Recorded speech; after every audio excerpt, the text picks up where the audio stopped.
We are going to go ahead and get started. Thank you and good evening. As you can tell, I am not Miss Tyler. Unfortunately, she could not be with us this evening, so I am stepping in. I'm Miss Bendel, for those of you who don't know me. I also work with Miss Tyler with the students on the projects, and they're very excited to be finishing up many long hours and tears of hard work. Tonight, we're going to be seeing Payton Beech, Andrew Crotwell, Jane Miller-Laquerre, and Justin Walter talk about their presentations. Thank you so much for coming. We're going to start with prayer, and I'm going to ask one of their peers to lead us in prayer this evening.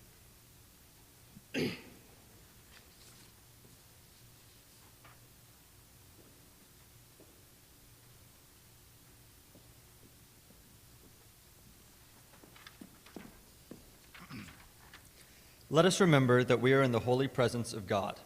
In the name of the Father, and of the Son, and of the Holy Spirit, amen. God of all, we give you thanks for the occasion to gather this evening. We are grateful for the gifts you have given us and for the opportunity to be part of the Bishop Kelly community. You have generously blessed these students, Andrew, Jane, Justin, and Payton. Touch their hearts so that they use their talents for the benefit of others and guide their path as they become the people you call them to be. We offer this prayer through Christ our Lord. Amen. Mary, Queen of Peace, St. John Baptist de La Salle, live Jesus in our hearts. Amen.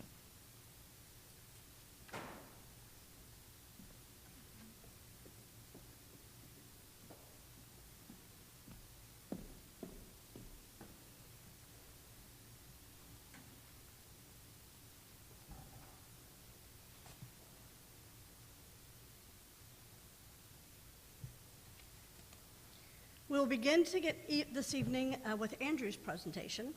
Andrew is the son of Lars and Amanda Crotwell. He is a National Merit Commended Scholar as well as an active member of the BK Musical Theater Department, a Comet Ambassador, a Link Crew Leader, and the NHS Induction Coordinator. This year, he is putting his technological skills to work serving the jazz choir as jazz choir manager. Andrew is a recipient of the St. Michael's Book Award and the Distinguished Service Award. Andrew attends Asbury Methodist Church and enjoys volunteering with their Second Saturday program because he states volunteering there is basically volunteering at 10 different places, meaning there is always something new to do to help others.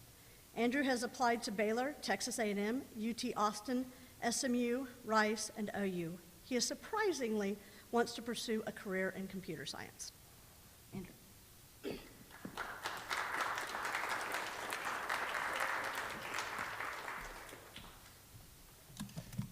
One second. There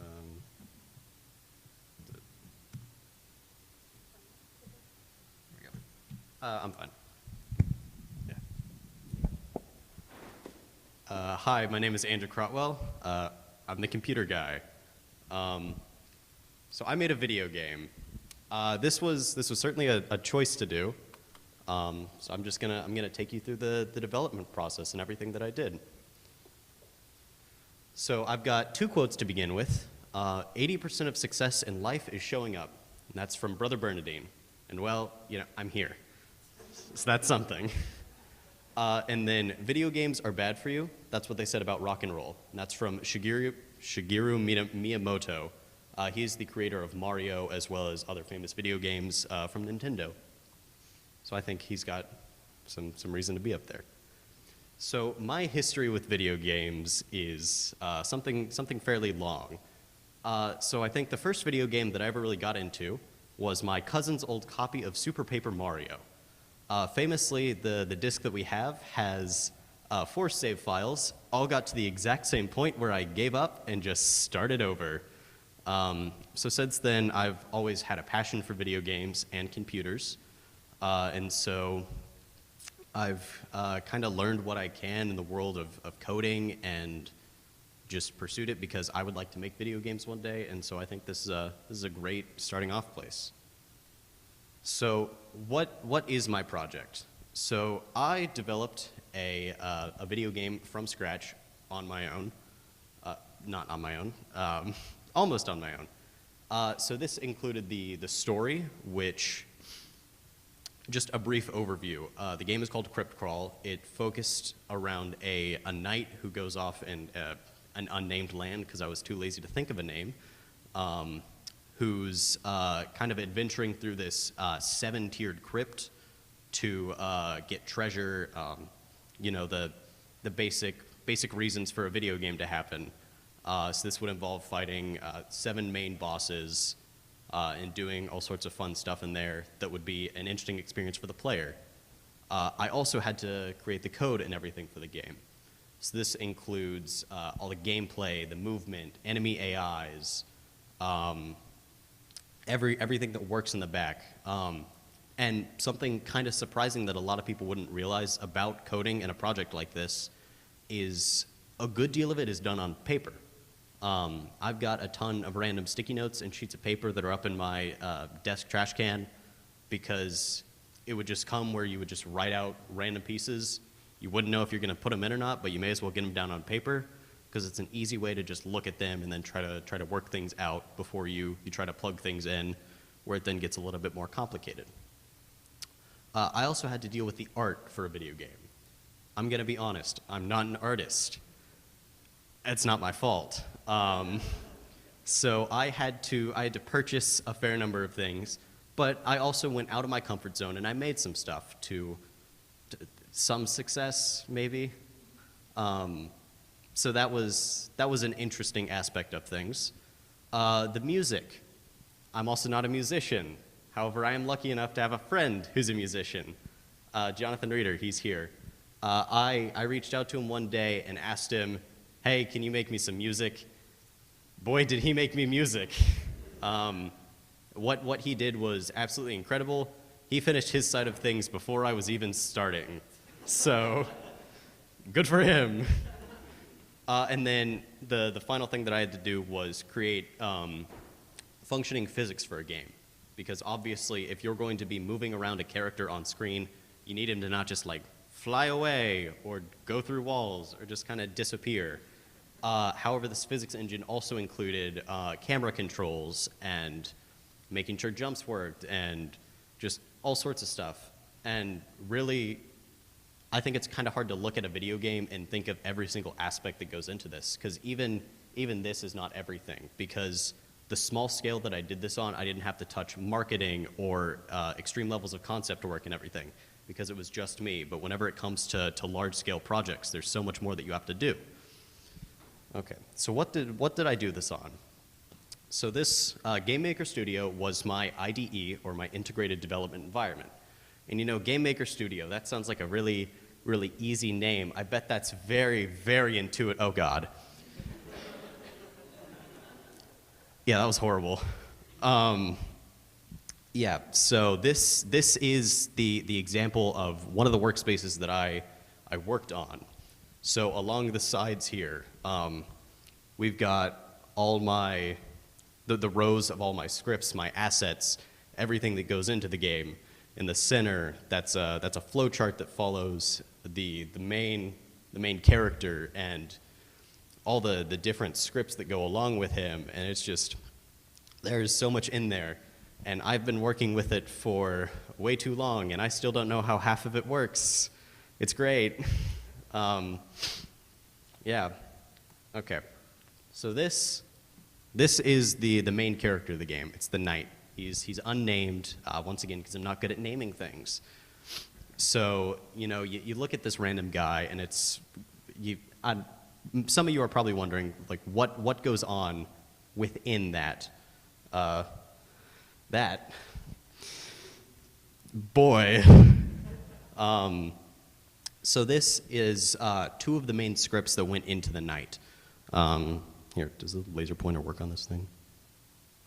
How's it? Ooh, fancy. So this is the attack state here. Oh, does it? Oh. I thought it just went from the computer up to there. I'm the first one. I've got an excuse. So this is the attack script. So basically what it does is it fishes for the player to input a mouse control, where it then transforms that into an attack. This includes a fair bit of math. Who'd have thought? So within this, I have a function that catches the number of things the player hits, and then calculates if those things should or should not be hit, and then figures out the damage and everything for them, and then outputs the damage, and then basically just ends itself at the end, because you don't want it to keep looping over and over. Still don't really know how it works. And then this here, this is the free state program. So this is where all of the players' like movement controls and movement calculations are, because guess what? More math. So this calculates velocity and gravity and all sorts of fun stuff within a whole bunch of functions. Probably more than you guys are really wanting to hear about right now. Okay. So, oh no, something went wrong. So Sunday night, I was pushing out a version to test at school, which included publishing the game, so that way I could have live gameplay tonight.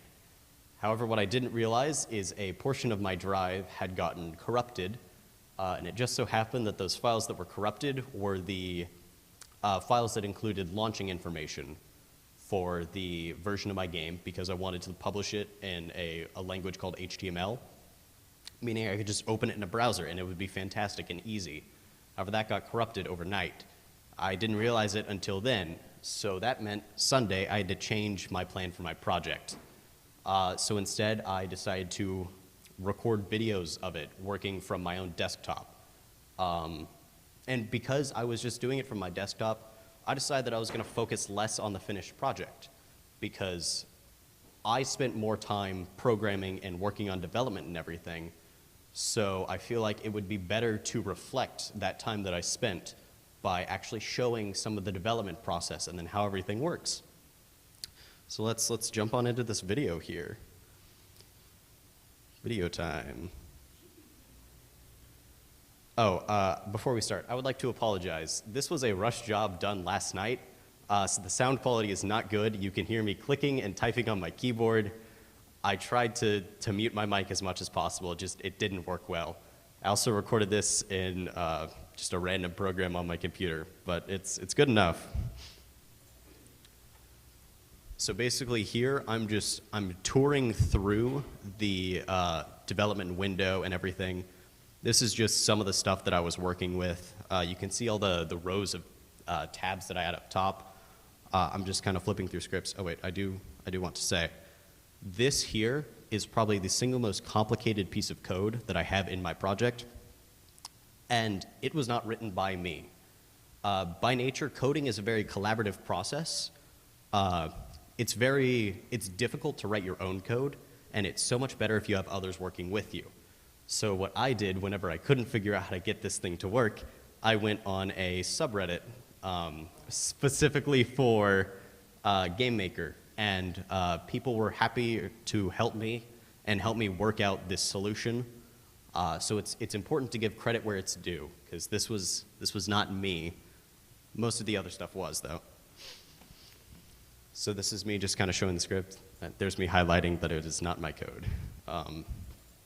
And then this is going through some of the attack scripts and everything that I had. I guess they're technically called states, because it's switching the player state. This is how levels transition. It's just random, kind of boring pieces of code. And then this is the player functions here. I kind of go too fast. I did not think of myself during this. There's really not too much to say about this. It's just kind of giving you the idea of what I was kind of clicking through, working through. A lot of really confusing names, because I'm not good at naming things, except for the things that came pre-named, which was nice. This here is this is the player sprite. Included within that is animations and everything, all sorts of the stuff that you need to see the player, move around, have fun. Yeah. Okay, so this here, this was one of my rooms that I was working in.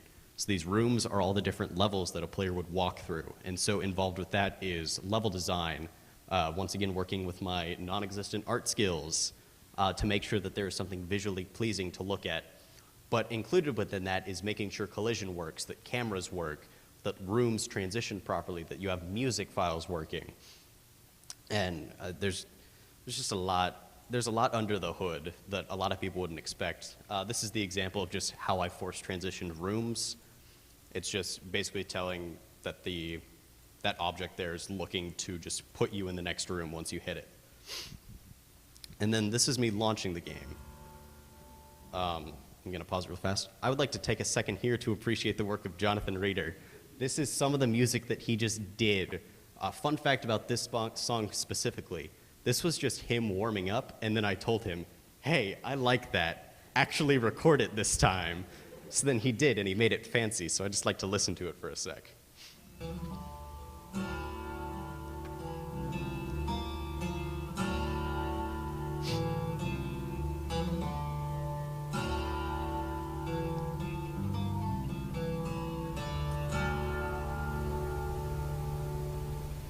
So it's really incredible stuff that he did there. I'd also like to take a second to appreciate my absolute talent for graphic design.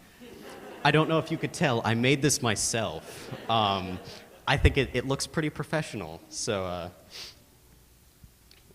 it's taking me a second here. Oh wow, I'm slow. So this is a bug, basically. So if you guys could hear, there were two different music tracks overlaying each other. That shouldn't happen. So what I decided to do with this video is identify that bug and then walk through the process that I would take to identify, isolate, and fix it so that the game is a better process overall. So this is me kind of identifying that there is something wrong that shouldn't be there. So first, the immediate thing to do is to check the code for the object that the music comes out of. So we look at that. So we see that we do have the play function where it's supposed to play the very first track, which is that main menu music. And then from there, once the room ends, it should stop that track and then start playing the main background tune. But something wasn't working properly, but we could tell it's not coming from the code. So then the next thing to do is to look in the rooms to see if there's an object there that shouldn't be there. So looking through, these are my three main objects. There's a transition object, a camera object, and a music object. The music object should not be there because every time the music object is created, it loops that first music on top of the music that is already persistent. It's kind of confusing how it works, but this is me identifying it, and then you get to it, and you just turn it off. It's gone, kaput. It's great now. So once I launch here, just load, and there it is. It's perfect. Oh, ignore the keyboard. I'm sorry, guys. So this is the first main room here. Bouncing around there, you can see, I call them, I think they're called like roller heads or something. I couldn't think of a name. They're basically just these skulls that bounce around. So that was, if you can't tell, those were one of the things that I made by myself. So that's why they're a little bit janky. Oh, stop pausing. So this is some of my excellent gameplay with the game that I made myself. And then these are just some slime creatures that just kind of bounce around. Important thing to note here. I had a bug where the player would just die as soon as they hit an enemy. I'm going to be honest, I prefer to call it a feature. I'm just going to say it's a really hard game, guys.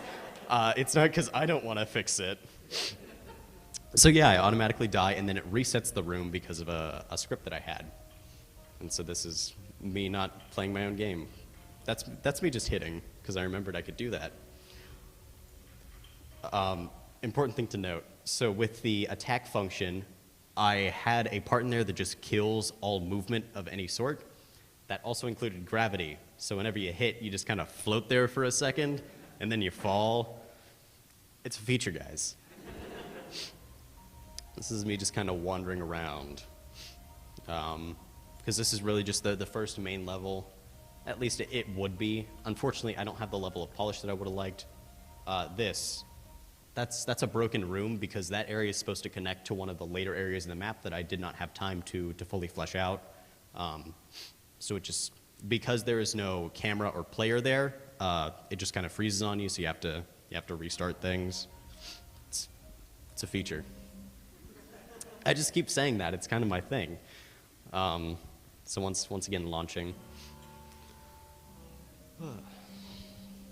First maiden room, just kind of jumping around. I think I'd die again here. Yeah. I'm really good at my own game. So for movement and everything, it's a basic platforming game for those that are familiar. For those that aren't, it's just jumping around on platforms. It's a very simple concept for a game. And then this here is my main crossroads area.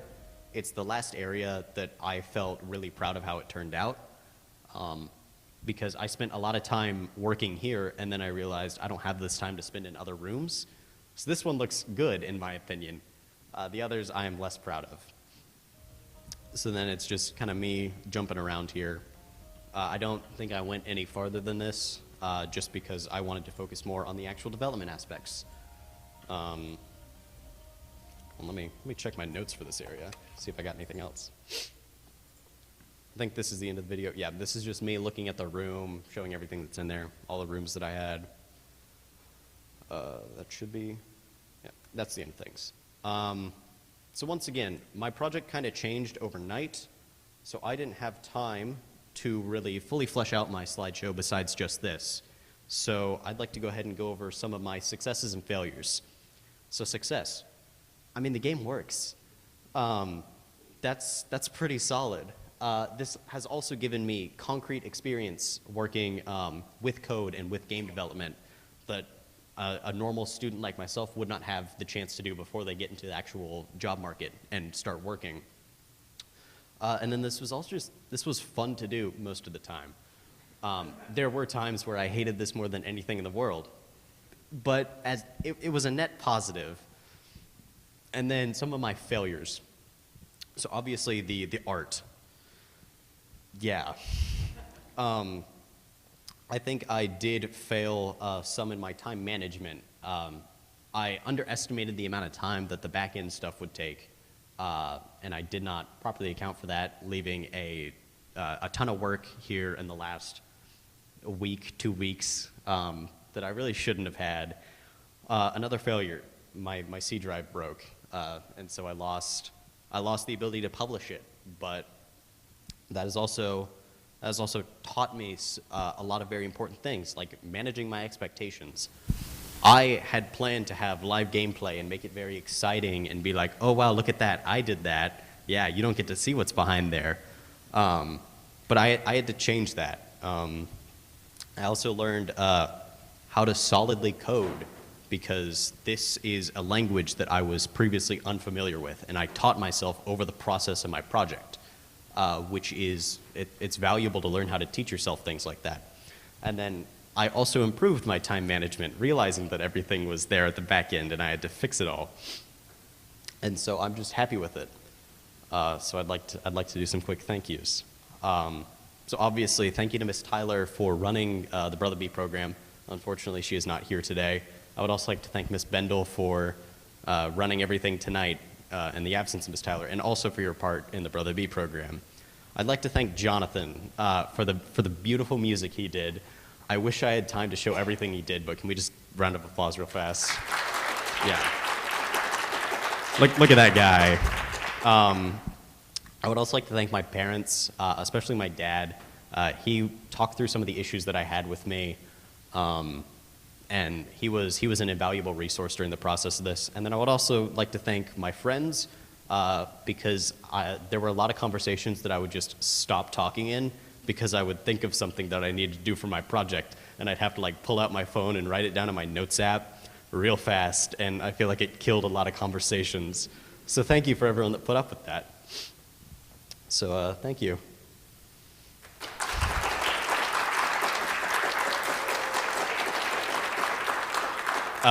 Do we have any questions? Yes. So the question was, how does a file get corrupted? So I believe what happened with me is I had a very poorly written piece of code, and I believe that it caused too much strain whenever everything was launching. which I think gummied up some things and just kind of killed it. I don't really know what else it could have been. It just kind of sprung on me. Okay, next, Evan. Is the programming language we use very common in like professional workspaces? So the question was, is the programming language common in professional spaces? Not especially.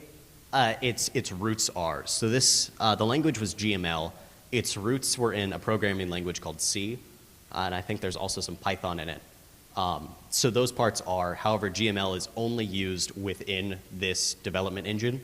So I guess with development studios that do use this engine, it would be very common because it'd be the only thing. But outside of that, no, not really. Next. Sarah. Ooh.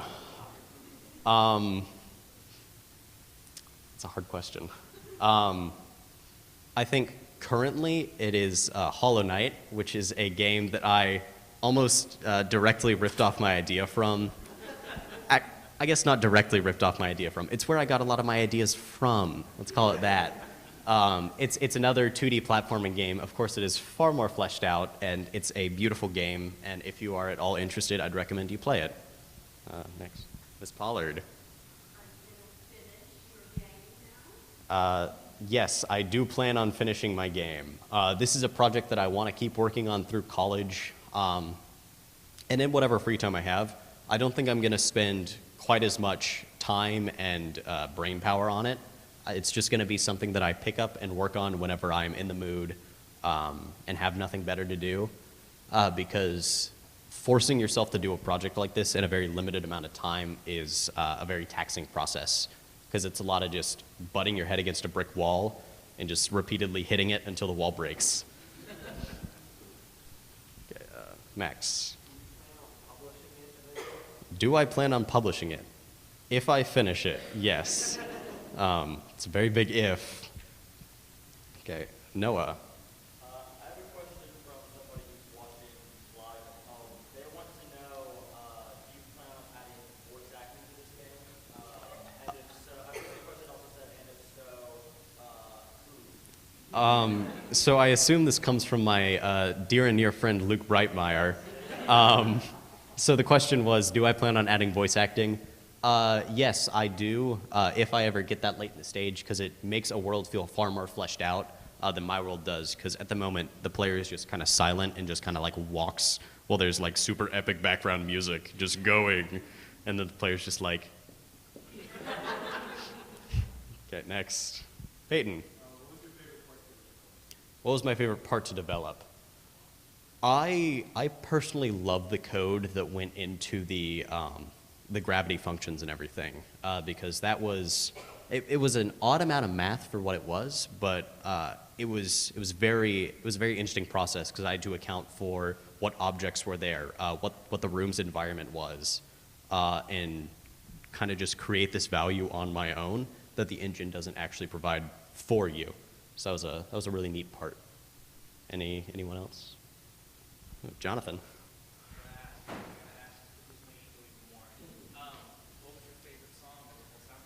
What was my favorite song? It was absolutely that intro music. There was just something about it. It was too good of a mood setter. Yeah, it was great. Max, again.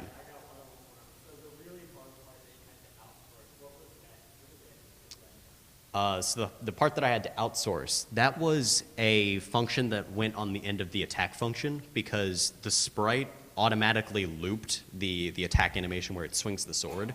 And so obviously you don't want that to keep going, because then that locks you out of movement. So basically that function just took that animation and just killed it after it went once, allowing you to then resume normal functions. And I couldn't figure out how to do that on my own. It just kept breaking. Evan. Was that something that was pre-made on the subreddit, or did you have to ask for it? So was that pre-made on the subreddit? I asked for it, and a couple people pointed me towards a part of it, and then they helped me work out the other parts. Anyone else? Okay. Thank you very much, guys.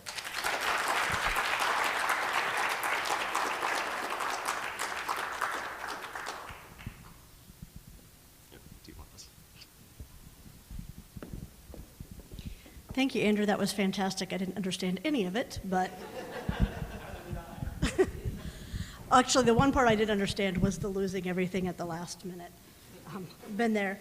And the way you handled that is probably your greatest lesson. And that will come in very handy in college when you lose something the night before it's due. You handled it beautifully, and it was a fantastic presentation.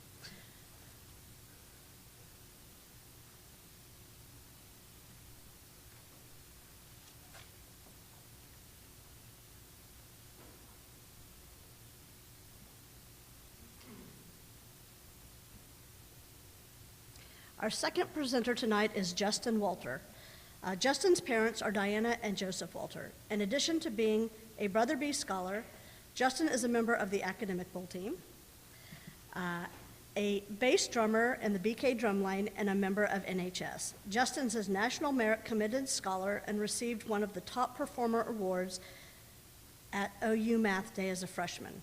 Outside of BK, Justin likes to read and travel. He is one of the charter volunteers of the North Tulsa Learning Center, which he attends at least twice a month, and in his words, enjoys playing educational games and mentoring the students there.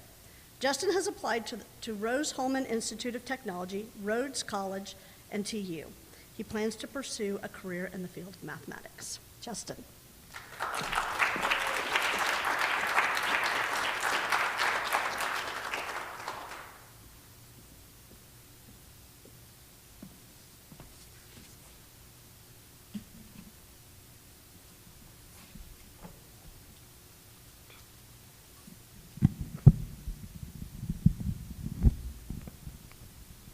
Hi, I'm Justin Walter, and my project is I like to write the world a song. In total, I wrote 7 songs, and I have them right here. That's the final copy that I turned in.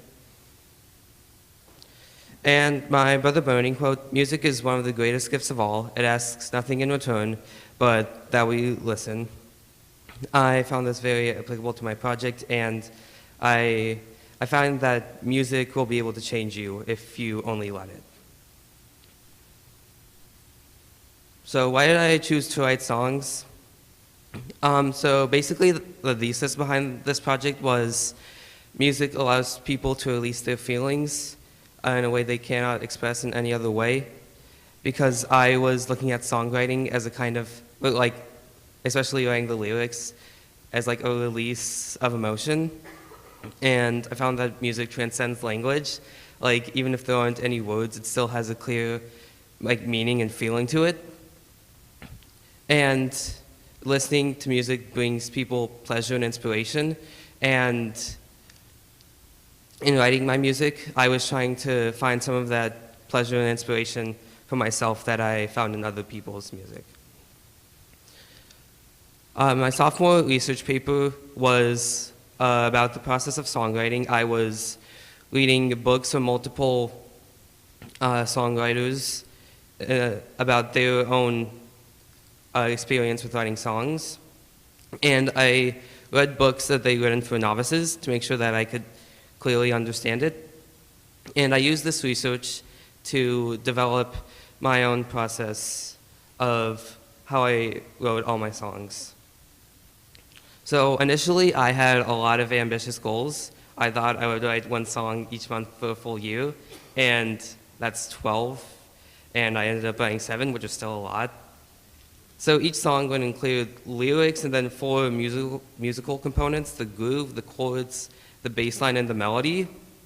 All my songs do have those 5 components. I just thought I would be writing 5 more than I actually did. I thought I would memorize how to play the songs on the piano, like not only learn them, but like know them from memory. But I realized that's a totally different aspect of music than learning how to write songs. And I also thought I would learn how to sing the lyrics, and I also realized that learning how to sing is totally different from learning how to write songs. And I thought I'd record me singing the lyrics with the music, and I never actually found a way to do that. So my songwriting process, so I began with just a general idea of what the message of the song would be about. Then I would think about different ways to communicate my ideas. And the lyrics, the structure of the song broke down into the chorus, the verse, and the bridge. So the chorus would be the general idea, the general message of the song. And the verses would be kind of background information. And the bridge would kind of be a twist because the verses are kind of repetitive. And so the bridge is really meant to kind of subvert expectations and put a twist to the song. So once I had learned the lyrics, I would find a rhythm for them, like how to write them, in time, how I would sing them in time. Then I would come up with a tempo and key for the song based on the mood. And basically a tempo is how fast a song is. If it's more exciting, it should be faster. If it's more kind of thoughtful, it should be slower. And then I would find, for the key, so the keys are basically major and minor, and there is a technical difference between how major and minor is different, but basically a major is upbeat and minor is more thoughtful. And it's not only major and minor, you can also have notes from A through G, like how my first song was in the key of A minor. So once I had chosen the key, I would find chords that fit by using the notes in the key scale, because each note has 7 notes that are part of the scale, and each of those has its own chords. So basically I would use all of those and play them throughout the song and in what's called chord progressions, and I would have a different chord progression for the verse, the chorus, and the bridge to make those feel different from each other. And for the rest of the musical components, I would use notes that are found in the chords to make the chords feel like they blended well with all the other musical components, which are the melody, bass line, and groove. So for the melody, I use the rhythm that I'd learned in for the lyrics and give them pitch, which is basically whether they're sung high or low. Then I would write a bass line, which is that's low on the piano, and I wouldn't really change up the bass line throughout the song. I would make it stay fairly consistent throughout each section. And finally, I'd write a groove, which would basically capture the emotion of the song, and that would change based on whether it's the verse, chorus, or bridge. And then I'd write a clean final copy of the song. I know it seems like just one last step at the end, but that was by far the longest because, a lot of the time, especially with the bass line, because of how repetitive that is, I wouldn't actually write it all out. I would just write out 2 measures and say, I'll play that 8 times. So it wasn't until the end that I would actually write out all 16 of those measures. So that wasn't that difficult. It was very tedious, though. So Simpler Time was the first song I wrote, so it was especially inspired from the books that I read for my research. It is about growing up and looking back on life when you were younger and wishing you could still be that young. And so it's thoughtful, and so I wrote a minor, and specifically an A minor because that's kind of the quote-unquote simplest key of the minors. And so this is a sample audio that I used for the musical components, and then the lyrics are on screen.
program that I used for that was FL Studio 20, and I have to say a big thanks to my brother for recommending that I put that on a program so I could actually hear it. So yeah, thanks, Josh.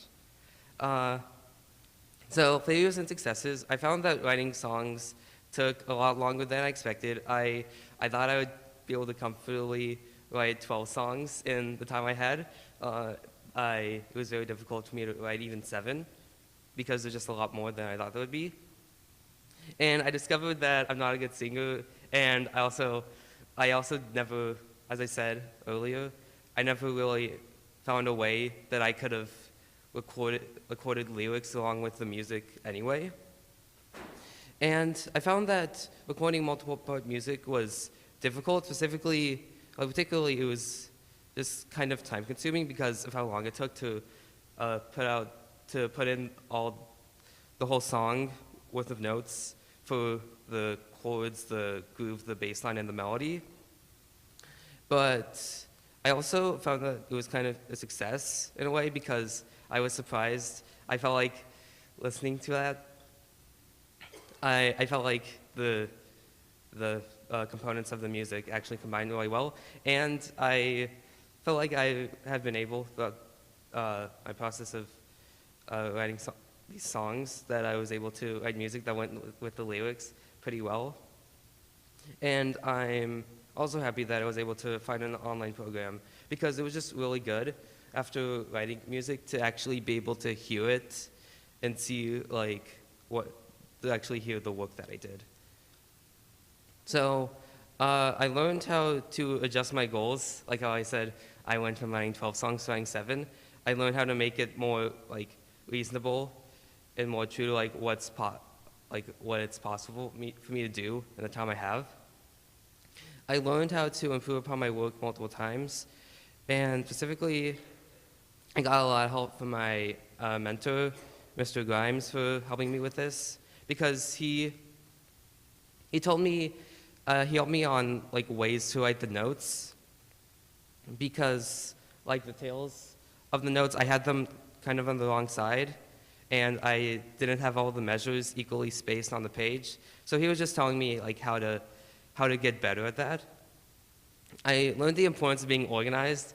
I really learned this the hard way though, because I was not very organized. So when I was going back to write all of my music all the way through, it was really confusing to find out what I needed to copy from each song, because what I learned originally was really unclear. And I learned the importance of perseverance. How it was important for me to just stick through the project, just keep getting through it, and write those 7 songs. And I am really happy that I was able to stick to it to the end. So be willing to adjust your goals. It's important to realize that just because in the end you're doing less, that doesn't mean that in the end what you end up with is going to be bad, because there are just some things that you don't have time to do. Don't be afraid of how big the project is.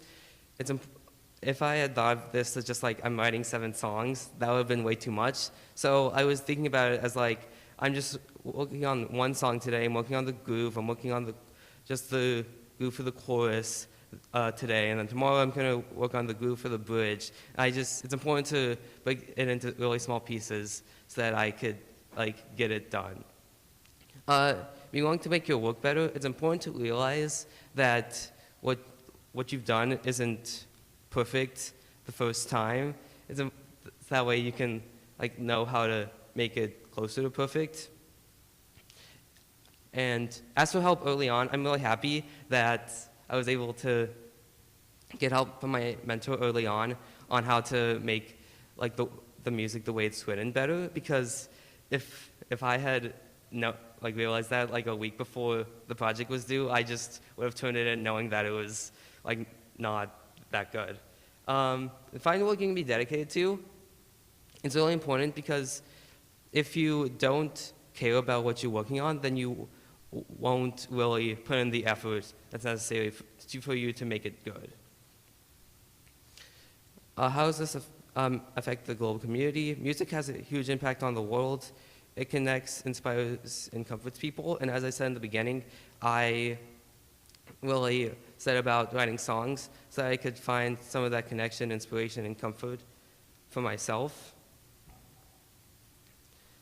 And finally, I know she's not here, but big thank you to Miss Tyler for running the Bernardine Scholars Program, and to Miss Bendel for running it today, and also for being kind of like my advisor to make sure that I'm sticking to my deadlines. Thank you to Mr. Grimes for helping me to improve my music. Thank you to my parents for all you've done to help me out, specifically for all the, wait.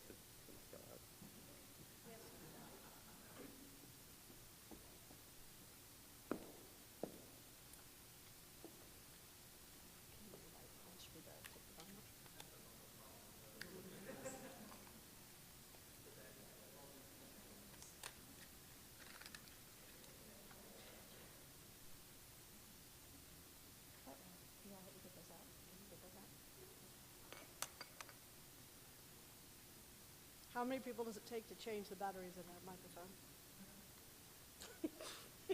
Might need some help. I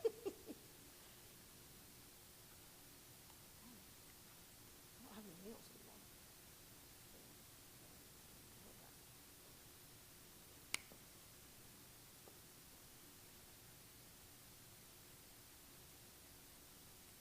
Oh my goodness.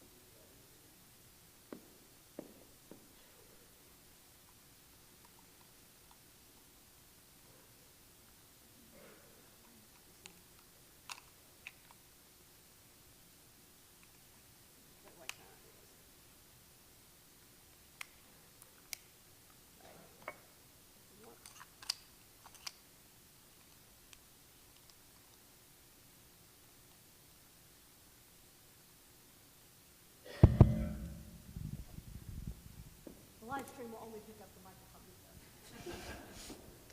So anyway, a big thank you to my parents for all you've done to help me with this project, especially for listening to me practice the speech.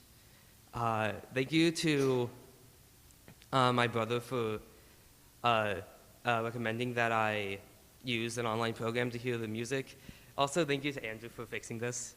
That was really good. And finally, thank you to all the great songwriters who inspired me. This project wouldn't have been possible if I didn't have inspiration from really good songwriters, especially Taylor Swift.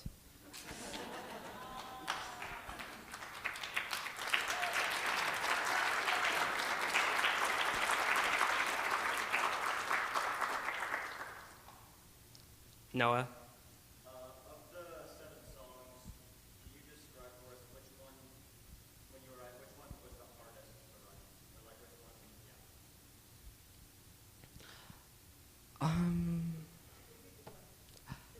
So he said which song was the hardest to write? Probably the first one, because I was totally new to it. I had no ideas of how to go about it, and I feel like it's the most difficult when you're not used to it at all. Katie?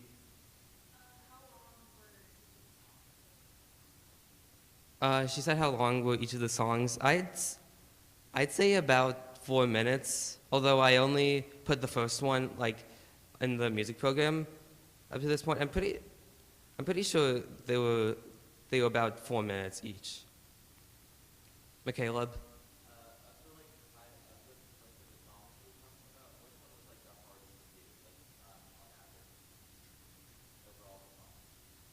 Wait, the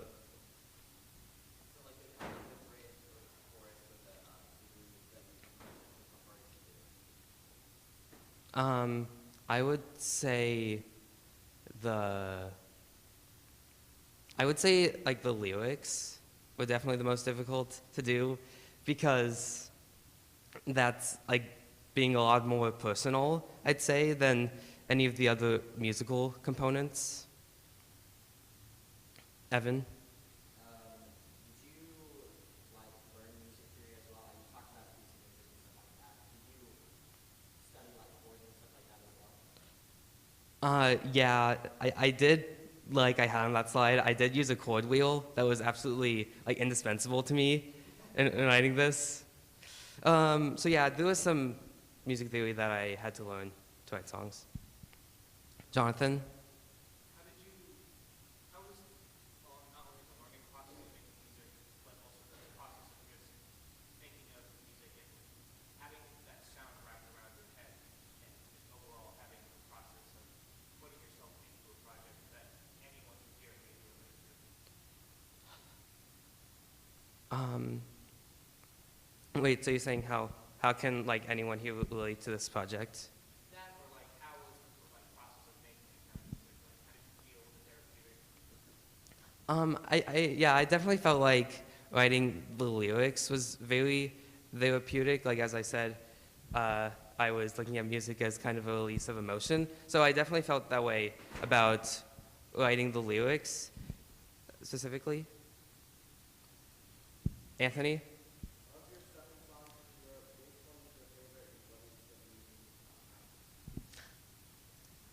So my favorite one is like the least serious.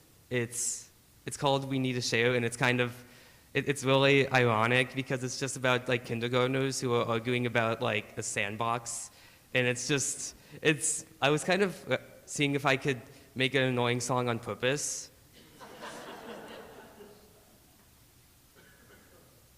Max? What are your top three favorite songwriters names whenever you name what are your favorite songwriters? Wait. Well, I feel like another band that a band that my brother really got me interested in was Sabaton, and yeah, he just listened to it in the car all the time, and he got me really interested in that. And I'd say my favorite Taylor Swift song is "All Too Well," and I'd say my favorite Sabaton song is "Cliffs of Gallipoli."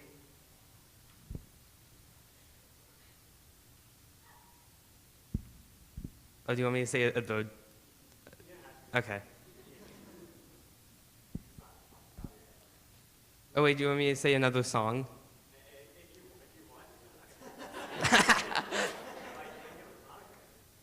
By Sabaton or Taylor Swift? I guess Dreadnought.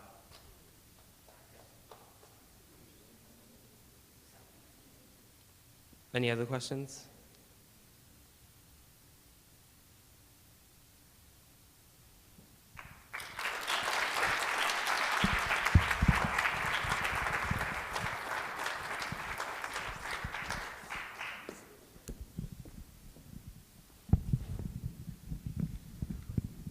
This mic is going to be the death of me. Thank you, Justin. And you think you're done with your project, but I have a task for you. We need a victory song for after state. So that's your next goal.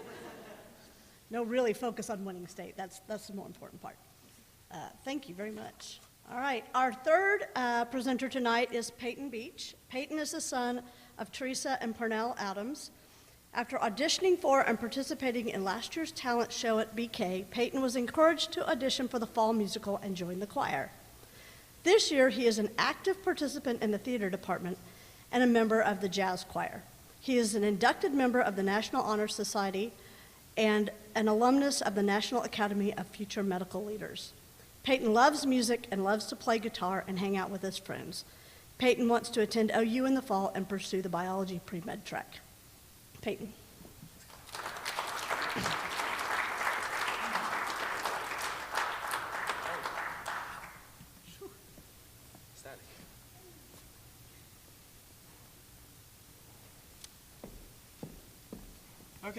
hi. I'm Payton. So my project is called A Close-Up Shot on Gene Editing. And I would like to go ahead and start with a quote. It says, "Biology is the most powerful technology ever created. DNA is software, protein are hardware, and cells are factories." And that's by Arvind Gupta. So I am actually going to start by describing what my project was. I had the opportunity to make a video essay over the process, and it was basically me explaining and arguing for the use of gene editing in medicine. I had the opportunity to go to the University of Oklahoma Health Sciences Center, and I got to tour a lab as well as do an interview with 2 researchers. And yeah, that was a very, very nice experience, and I was very thankful that I got to do that. So, gene editing in the world. Gene editing it's got more uses than I can list probably. Most mainstream is its use in agriculture. However, I focus more on the use in medicine because that is what I would like to pursue. So gene editing is used for diagnosing patients with just genetic disorders, creating treatments through gene therapies, and developing vaccines to prevent viral infections, as well as many others. I would say that many people have said that it's the future of medicine, and its increased use in the medical field will benefit society in the future. And next up, I have my Brother Bernardine quote, which is, "Nothing is more expensive than a start." And I would say that that is very true because it took me a long time to work up the courage to start on my project. I had my ideas in my head, and it took me a lot longer than I would like to admit to actually get started on what I needed to do. And so with that, the very start of my project is my thesis. My thesis was, "Gene editing is good for humanity and should continue to be used because of its uses in medical research, gene therapies, and vaccines." So, why am I passionate about this topic? Well, I have been fascinated by genetics ever since I first learned about them. So when it came time for me to pick a topic for my sophomore research paper, I figured, why not do genetics? I was already interested in them, so I might as well learn more about them. So as I researched and became more knowledgeable on the topic of gene editing, which was specifically what my paper was about, I became even more interested. It led me to ask more questions and have a thirst for knowledge about the subject even more. And so yeah, as I searched, I just kept finding new things to be interested in, which led me to make this my project. I was also inspired by past scholars who have done documentaries and video essays as their projects. And I figured, why not try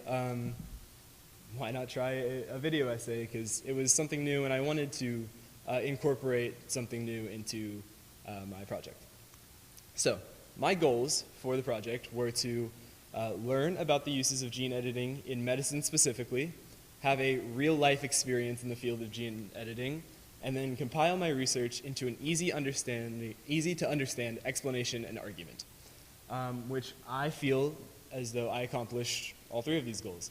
I did get to have the real-life experience. I learned more about genetics than I obviously previously had, but it's probably one of the things that I am most knowledgeable about. And then I also compiled my research into I wouldn't exactly call it easy to understand, although it is an argument and an explanation. It does require a little bit of prior knowledge of what's going on to really comprehend. It's pretty dense. So, successes and failures. My successes were I did get to interview the two researchers, and I also got to take a tour of their lab. I learned about the uses for gene editing, and finally, I learned how to do video and audio editing, which was honestly the hardest part. And as far as failures, sadly, I wasn't able to see where the gene editing actually occurred. That was something that was outsourced even by the university, and so I couldn't go in and like see what was going on. Although I did get to see like results and what their tests were when they had gene editing done. I also, in my interview, I didn't know how to get the microphones that we bought to work, and so I had to go on the fly and use my phone microphone, which isn't great, but at least there's sound. So, how will my project affect my future? So, basically, the picture here on the left is supposed to represent how technology will affect medicine in the future, especially the gene editing technologies.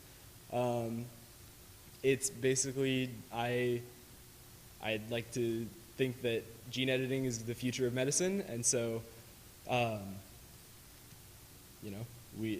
as I move forward, it's nice to know kind of what I'm getting into even before it is widely integrated. And then the picture on the right is the editing software that I used. It's not actually the picture of my project, but that is there because it will help me for any like creative aspects that I need for like college in the future, or if I just want to edit videos recreationally, create some kind of video just for fun. It's really nice to have that skill already learned and not have to learn it on the fly if ever the need comes up for it again. And then next up, my advice for similar projects. Absolutely take advantage of the resources that you are given or you've acquired. I was honestly very scared to reach out to the university to ask if I could go tour a lab and do an interview. It was a very nerve-wracking experience for me, but really they were very enthusiastic and happy to help with my project. I would say, take advantage of opportunities. Like I said, even if you don't think it's realistic, I never thought that OU would let me go to their med school and tour a lab. I thought that would be off limits or something. But all I had to do was ask, and they were very enthusiastic. I would say another piece of advice: be professional when interacting with professionals. It makes you seem like you know what you're doing, and they will respect you if you give them respect. I learned that definitely when I was doing my interview.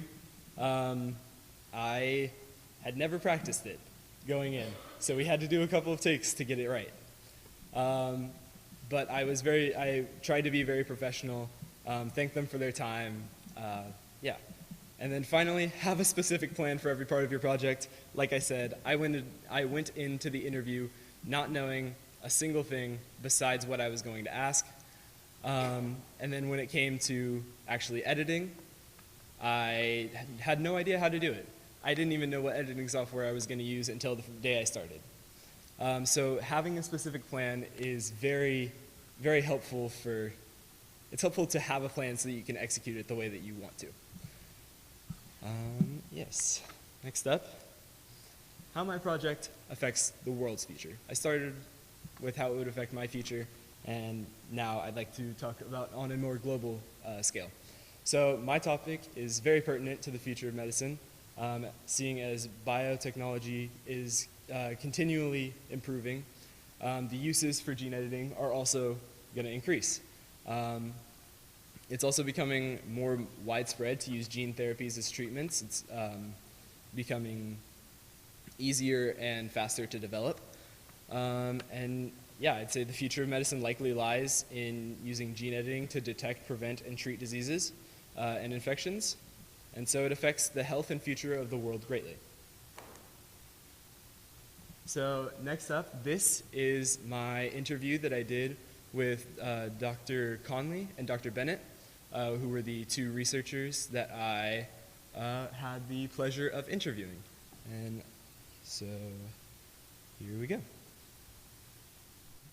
My name is Dr. Shannon Conley. I'm an assistant professor in the Department of Cell Biology at the University of Oklahoma Health Sciences Center, and my lab studies both molecular mechanisms of inherited retinal disease as well as mechanisms of cerebrovascular aging and vascular cognitive impairment.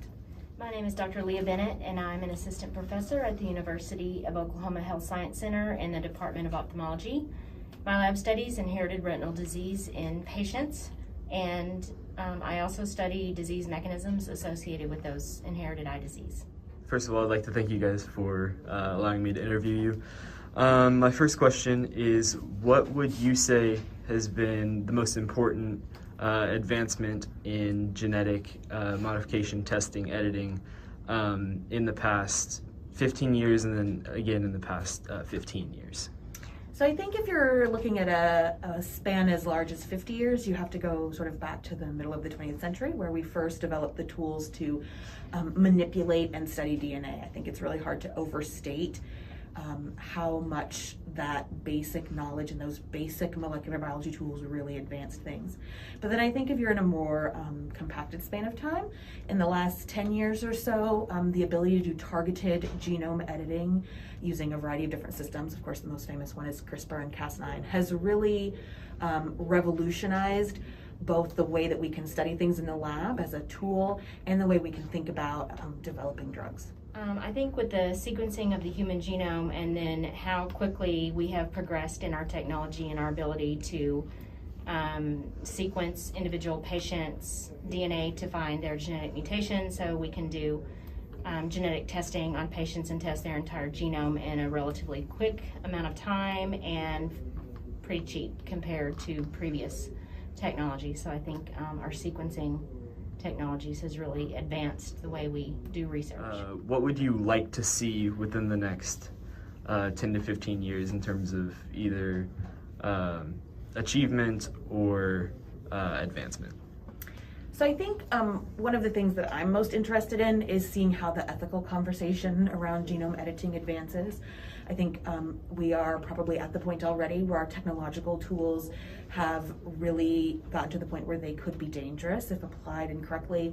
And thinking about the ethics of genetic modifications in patients has been something that's been part of the scientific conversation since the earliest gene therapy trials, 20 years ago, that wound up being so dangerous. And so I think it's going to be really important as a whole society to have really in-depth and thoughtful conversations about how we want to apply genetic editing as we go forward. I would like to see our ability to do precision medicine advance technically and as far as affordability. By precision medicine, I mean individual therapeutics designed toward a patient-specific genome, so how they will respond to different medications or different genetic mutations that they have. So in order to do this, we need to bring the cost down, and it needs to be more streamlined in detecting potential therapeutic targets and specifically for individual patients. And finally, my last question, what would you say has been a study that has been especially meaningful to you that you've either been a part of or that you've been a part of? I think one of the things that I've been most proud of in our work is some work we've done studying the molecular mechanisms that underlie variability in the type of disease that patients with inherited retinal mutations present with. And so one of the things that's a challenge with a lot of different inherited diseases is how much variability some patients with the mutation will have one kind of disease, and some patients with that same mutation will have a different kind of disease. And so we've done some work using animal models to show what some of the genetic factors are that can contribute to that variability, and it's been really exciting to be a part of that work. My most meaningful contribution has been towards patients in the clinic. So I'm able to provide patients with their clinical diagnosis, their genetics, and help them to understand what's going on in research and what may be available to them in the future.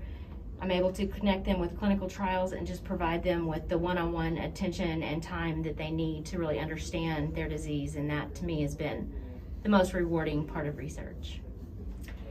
And I think I would just add that it's a real privilege as a basic science researcher who uses animal models and studies molecular mechanisms to get to work with people like Dr. Bennett, who work with patients and see the disease that they have and see how their lives are affected by the research that all of us collectively are doing on campus.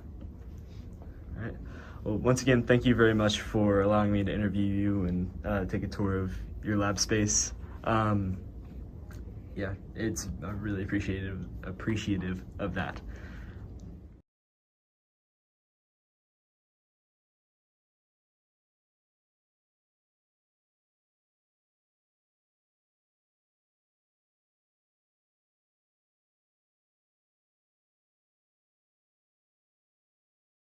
The easiest part of my project, mostly because I had to ask 3 questions and listen while they gave their, their whole spiel, which I'm sure the majority of you did not understand because I only barely understood it, and I have done extensive research. So it was honestly just a very enjoyable experience to get to interview them. I was very lucky. And yeah, that was honestly very easy. And then, yeah, I think that concludes it. Oh, don't do that.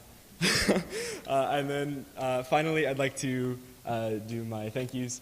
Once again, I'd like to thank Ms. Tyler, although she's not here. She really encouraged me with my project, especially when I turned it in thinking it was not great, and she said that she really enjoyed it. I'd like to thank my mentor, Ms. Gathright, for helping me out, brainstorming some ideas of how I could make the project better, as well as providing me with some resources.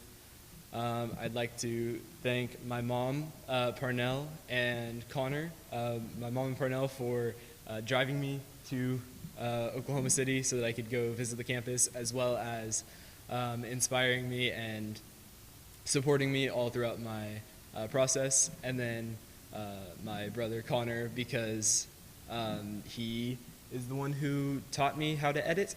And yeah. And then I'd also like to thank the researchers I worked with, Drs. Conley, Bennett, and I did not interview Dr. Horton, but he is the one who got me in touch with the researchers that I did interview. And then finally, I'd like to thank Mr. Hembry back there running the live stream, because he did me the favor of blurring that interview clip so that I did not get in trouble for posting the lab space online, because it is being live streamed. And yeah, that is all. Are there any questions? Yeah, Evan. What would be the most interesting thing you learned or did during your project? Most interesting thing I learned or did during my project. Probably the most interesting thing I learned was how gene editing is used to come up with gene therapies for genetic disorders that previously couldn't have. I mean, you could have mitigated the symptoms, but you couldn't exactly cure them. It was very interesting for me to see how that process worked, as well as just that it was possible in general. Andrew?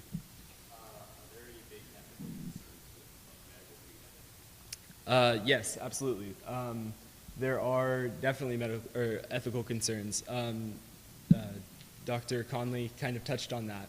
how like it's very important that we have those conversations before, well, even now the technology is to a point where it could become dangerous.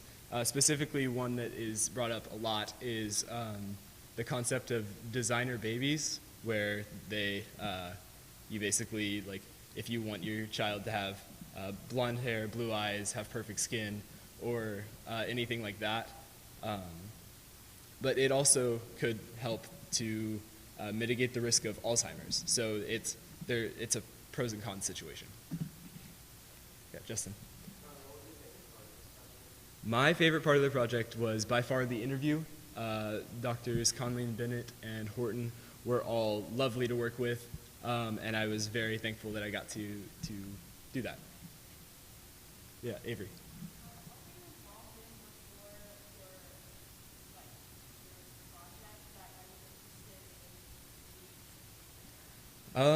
So, I've always been interested in them since the first time I learned them, which was probably 7th grade. It was just interesting to me how something so small and how minute of a change could make such a large impact on an organism. Yeah, Max. Is this a field that you plan to study or work in? I don't plan to study in this field particularly, although I think that regardless of what field I plan to study in, this field is going to invade, but kind of grow to the point where I will have to know something about it at some point if I want to become a physician. Yeah, Jonathan.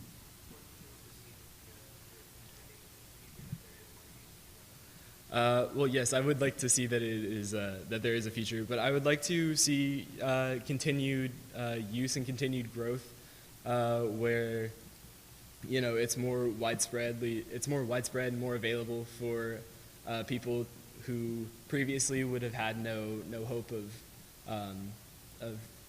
For example, one thing that they specifically touch on is macular degeneration, which causes blindness, and there's a gene therapy that reverses that. So people who would never have the hope of seeing again get the chance to see. Yeah, Sarah. Pardon? I did. That was a big part of my sophomore research paper, was talking about GMOs because it was more of a widespread use. And then I had planned to incorporate that some into the project. However, OSU did not get back with me. So, Ms. Pollard.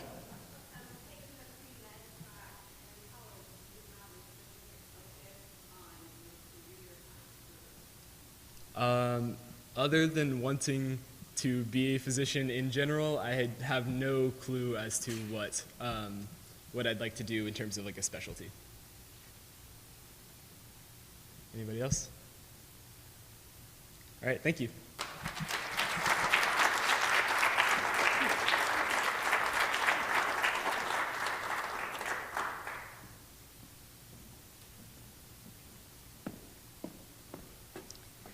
Thank you, Payton. I'd love to sit down with you and talk more about all of the specifics you learned, because I don't know a lot about that field and probably come at it from a different angle, so that would be great.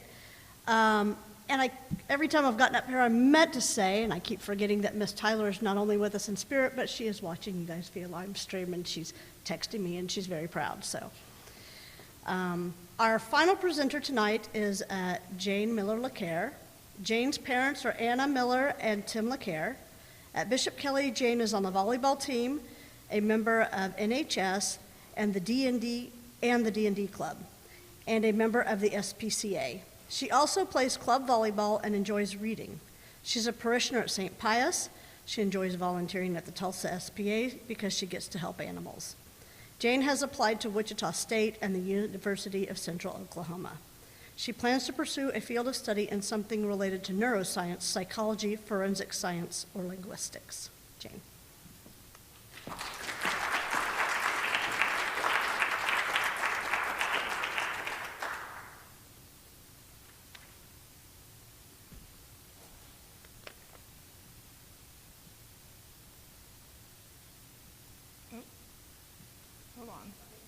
That's okay.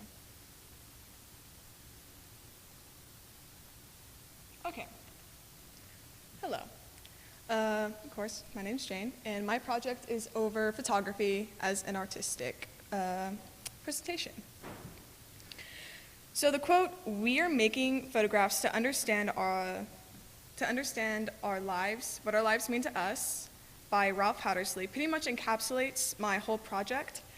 I wanted to show others who I am through my photography, but I was really surprised by the reflections I received when I did my displaying. Okay. Although it can be distorted by modern social media, photography is an effective method of communication that allows for broader interpretations. Through this project, I wanted to show how photography is a very subjective art that requires abstract thought and outside-the-box thinking.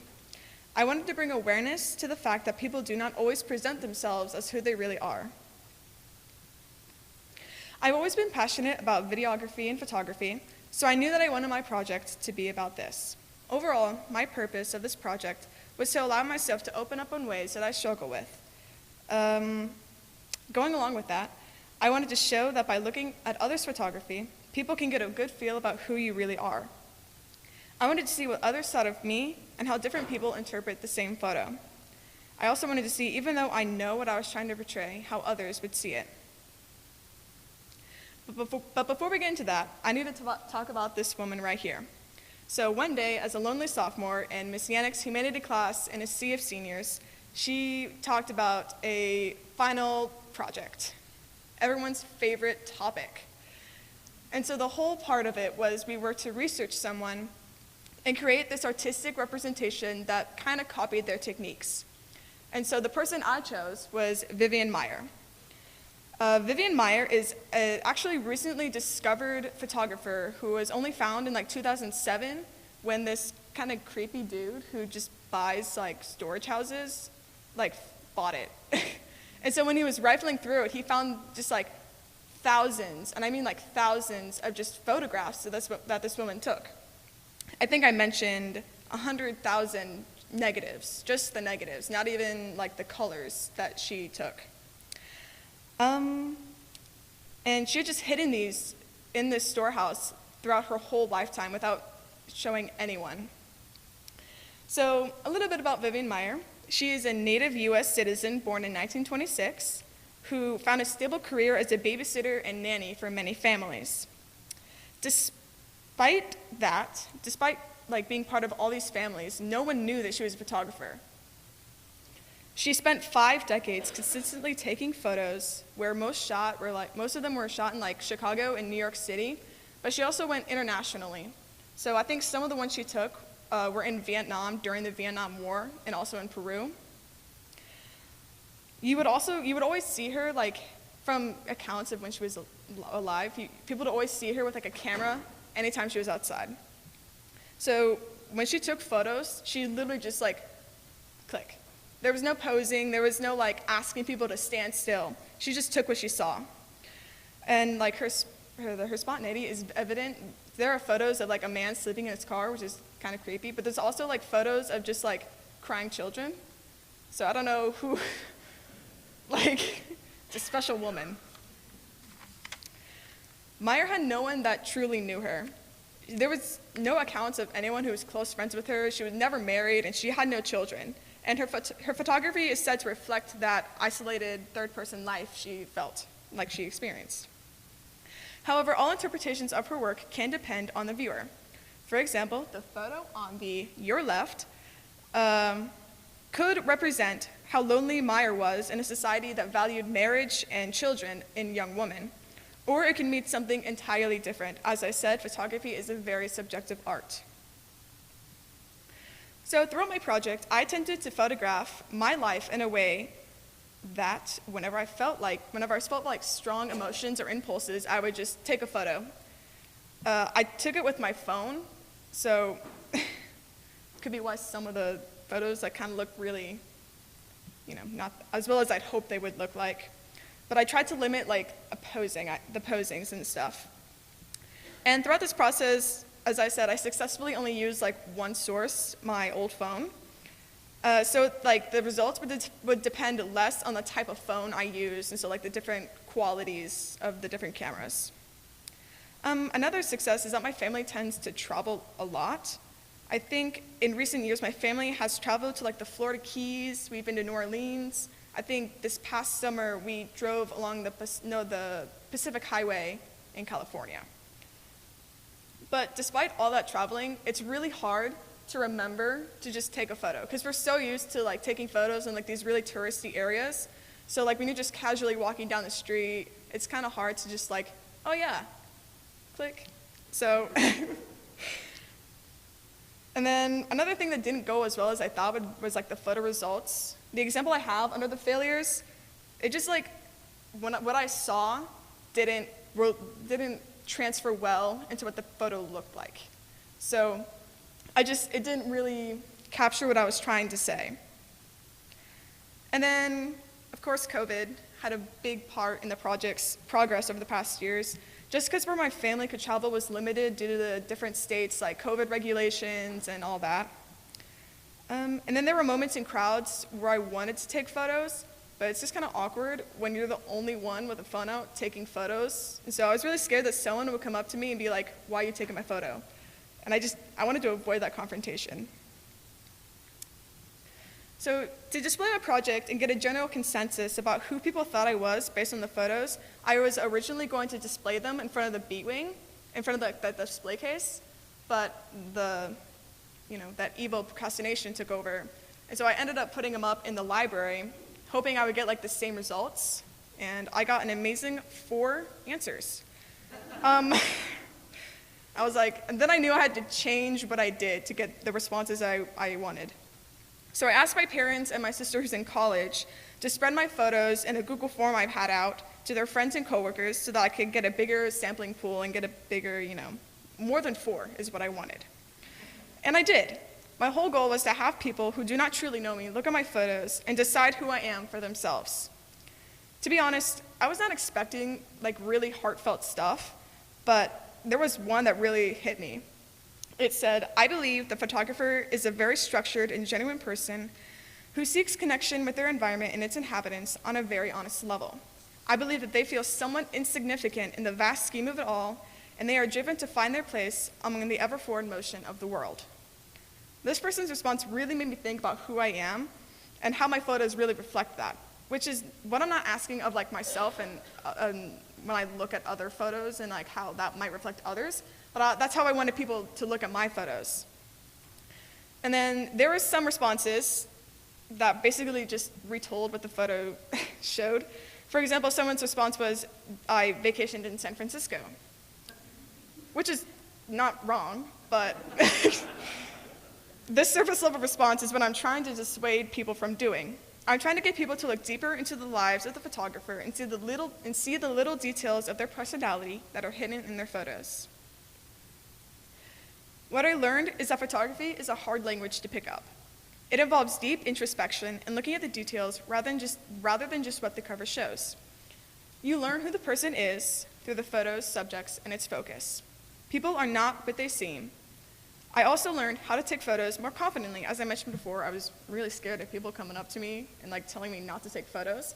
But I learned that's what I wanted. I wanted to capture those moments of social awkwardness because that's who I am, And, in general, photography it helps build confidence in yourself. Photography is a well-known career and hobby. It allows people to have a broad connection to others, and it creates a community for others to belong in and trust. Even in interpreting an abstract photo, people can come together to scrutinize ideas, and that can either be right or wrong. Recently, I read something that has stuck with me that I think relates to my project. Can a man who's warm understand one who's freezing? Which is from One Day in the Life of Ivan Denisovich by Ivan Solzhenitsyn. Photography brings to light global conflicts that is hard to personally connect to because it's not happening to us. I don't know if any of you TikTok, that's where I get my global learning from. And so I think the most I get is the Ukraine and Russia conflict. And so it gives photography and videography, all of that, it gives other nations who originally felt no emotional connection to the sufferings of Ukraine, it gives them sympathy. It brings to light the corruptions of Russia. However, it does not end with like the Ukrainian conflict. It can be seen in like other countries, and it can help others see past the strong front that most countries tend to put on. The quote by Brother Bernardine, "What you really value is what you miss, not what you have," is a saying I'm sure we've all heard before. Photography is a capturing of a moment that will never happen again. It is a nostalgia tool. It is someone's life. Photography is a communication tool that allows people to see who you truly are. Are you willing to see them? Okay. Thank you to Ms. Yannick for making me do that project. That it was a project. And to Ms. Tyler, Ms. Bendel for making me think about what I'm actually trying to do and being like awesome Brother B mentors, and my parents for always doing awesome trips. Thank you guys. And Miss Abood for letting me use the library on such short notice. And then my sister, because she said her name had to be in it. Yeah. She also really helped me on my project. She gave me some big pointers. And then to Coach Ress, thank you for the awesome photography advice and being my mentor. Okay.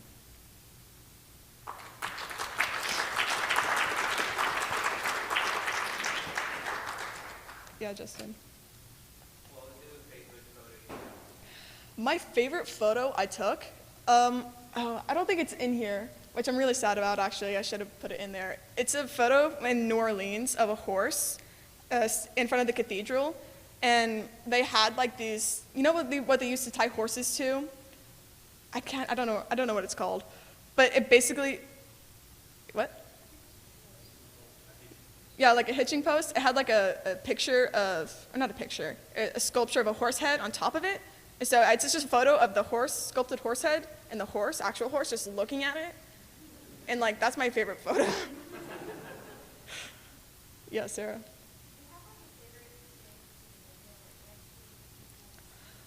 I think majority of my photos were landscapes. I tried to include like a kind of a mix, but most of it was landscapes just because of the fact that I found it really awkward to take pictures of people. And so I did end up just taking mostly landscapes. Yeah.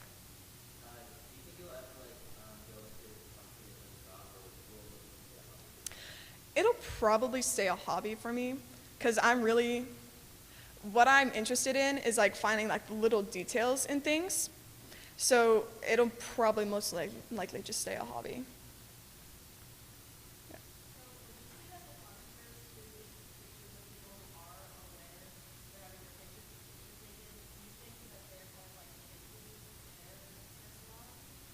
No, I think what they're doing. Sorry, I'm not trying to like put my ideas like onto them. In a way, they might be trying to tell who they are through other people.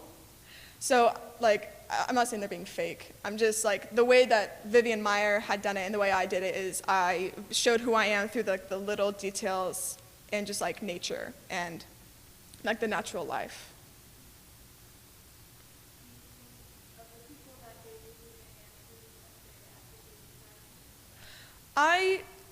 Somewhat, yes. But then there's the idea that because it's my parents' like coworkers and my sister's friends, they might kind of know who I am already. So it's like they could be playing up to me, but they could also, just be looking at it. And yes, the answer to your question, yes.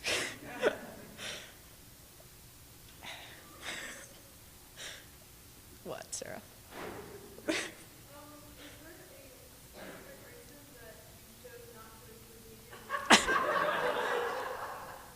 What did you do to help me? That's the question.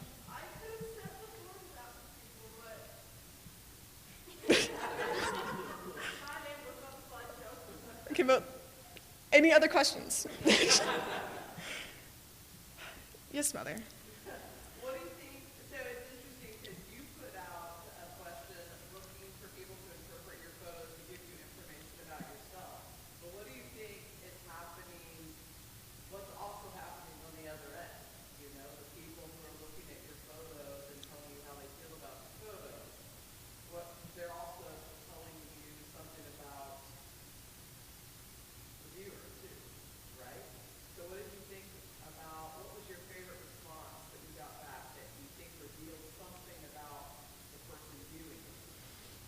Definitely the I vacationed in San Francisco one. that one, it kind of gave me a hint of kind of what their thought process was when looking at my photos. Anyone who's not my family. Okay, thank you.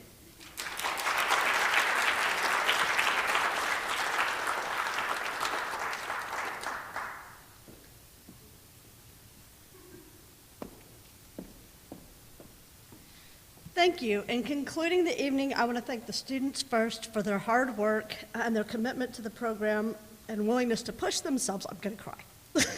Push themselves to do more and be more. I am always so impressed by the work you guys do. You reveal so much about yourselves. Thank you to the students who came tonight to support their friends, and I hope those of you who are scholars are inspired to do great things as we move forward. Thank you to the parents for joining us this evening, for supporting your children when we know that sometimes we're pushing them and they're probably not the easiest people to deal with as they're working through their projects. But we love you and we love them. Thank you to Russ for taking time this evening to live stream that, for Miss Tyler for all of her work, and for her watching us this evening and supporting you guys in spirit. The last night of presentations is November 30th at 6 p.m. and this will be back in the Commons. And we will just conclude, as we conclude most of our days, with Live Jesus in Our Hearts. Thank you.